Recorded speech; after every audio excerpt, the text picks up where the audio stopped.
Bismillahirrahmanirrahim. Assalamualaikum warahmatullahi wabarakatuh.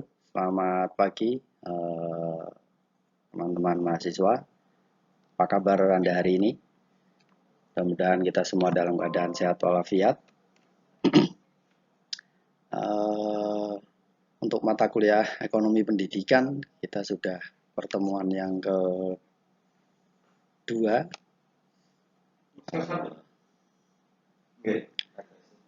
Hari ini kita akan bicara tentang biaya pendidikan. Apa itu biaya pendidikan? Komponen-komponennya, jenis-jenisnya, dan seterusnya itu akan kita bicarakan pada pagi hari ini. Silakan Anda simak.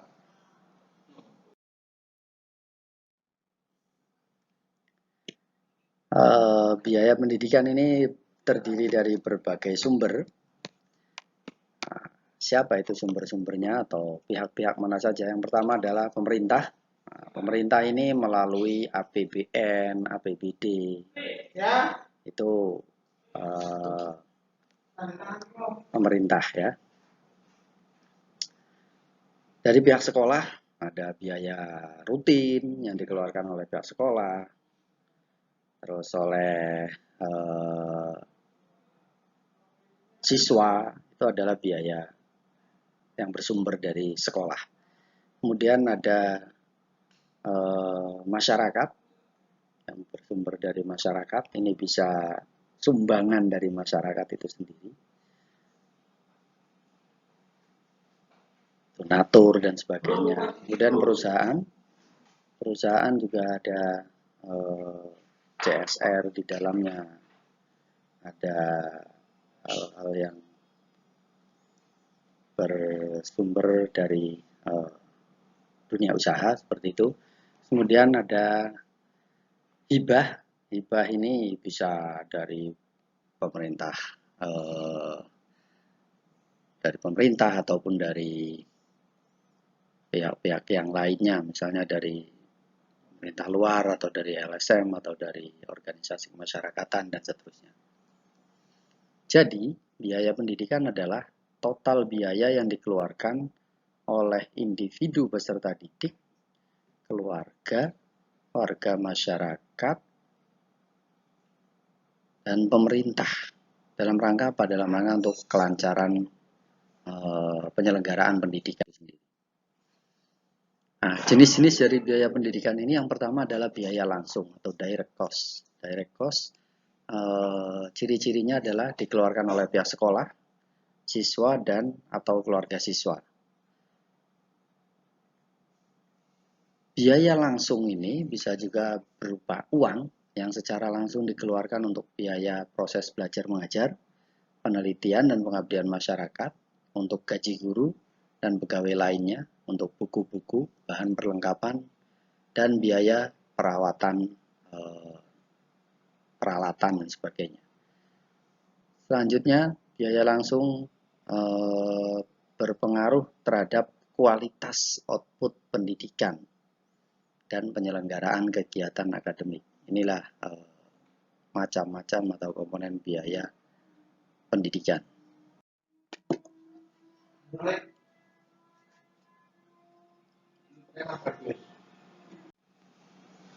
Berikutnya ada biaya tidak langsung atau indirect cost.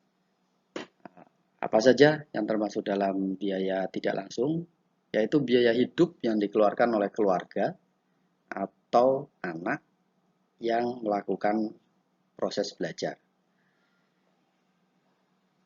Biaya tidak langsung bisa dikatakan juga sebagai penunjang kelancaran dari proses pendidikan. Walaupun tidak terkait langsung dengan PBM, tetapi untuk menunjang BBM itu dia harus mengeluarkan biaya. Contohnya apa? Ada ongkos, ada bensin untuk sepeda motor, ada biaya kontrakan, kos-kosan, biaya makan, biaya pelajaran tambahan, dan lain-lain. Itu termasuk biaya tidak langsung. Kemudian biaya tidak langsung ini juga harus memperhitungkan biaya yang hilang atau opportunity cost ketika anak belajar. Misalnya seharusnya anak ini bisa menjual koran karena pada saat itu dia harus belajar, dia tidak mendapatkan uang jualan koran itu itu juga harus diperhitungkan dalam biaya tidak langsung. Ada lagi komponen berikutnya, biaya tidak langsung itu adalah biaya stres. Ini harus masuk dalam perhitungan biaya tidak langsung. Stres itu kan butuh butuh biaya untuk menenangkannya, untuk menahannya. Maka butuh juga dimasukkan biaya stres dalam mengikuti pembelajaran. Berikutnya, jenis atau komponen dalam biaya pendidikan adalah private cost atau biaya privat, biaya pribadi.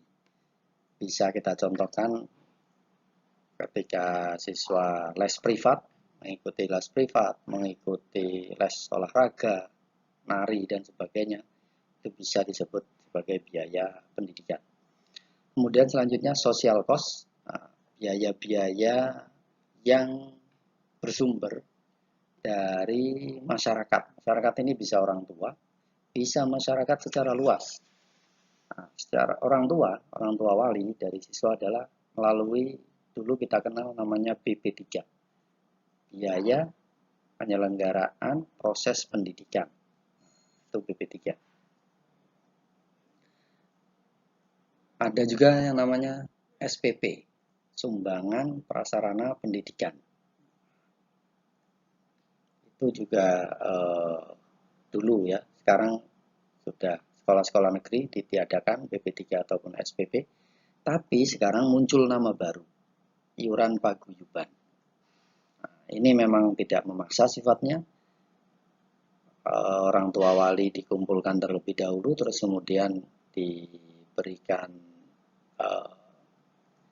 musyawarah seperti itu, dilaksanakan musyawarah berapa kira-kira sebulan untuk bisa menyumbang. Bahkan tidak jarang dalam iuran paguyuban ini ada siswa yang memang benar-benar tidak mampu, itu dibebankan kepada orang tua wali atau orang tua siswa yang lain. Jadi sifatnya gotong royong. Ada lagi APBN, melalui APBN yang untuk dunia pendidikan, untuk bidang pendidikan kita tahu lebih dari 20%, minimal 20% dari APBN. Ini sudah digariskan dalam Undang-Undang Dasar 1945 yang amandemen, hasil amandemen yang keempat. APBN ini diambil melalui pajak. Ini yang saya maksud sebagai masyarakat umum itu tadi, atau masyarakat luas. Kemudian ada monetary cost, yaitu biaya yang sebetulnya bukan uang yang dikeluarkan, tetapi ini dikonversi dengan uang. Misalnya siswa harus mempersiapkan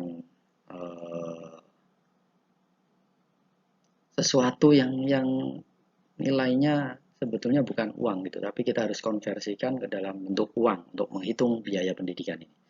Kemudian selanjutnya adalah biaya belajar yang kita tahu di dunia perguruan tinggi, misalnya ada biaya SKS, ada UKT, uang kuliah tunggal, ada biaya buku, ada peralatan dan lain-lain. Ini semua yang berkaitan langsung dengan pembelajaran. Ya itu saja mungkin rekan-rekan, hari ini kita belajar tentang biaya pendidikan yang cukup singkat, cukup mudah dipahami. Jadi saya harap Anda tidak stres dalam mengikuti mata kuliah ekonomi pendidikan ini, karena kalau jika Anda stres itu akan menurunkan imunitas Anda, maka Anda akan mudah terpapar virus corona. Hati-hati, tetap di rumah, stay at home. Terima kasih. Kita jumpa lagi minggu depan. Assalamualaikum warahmatullahi wabarakatuh.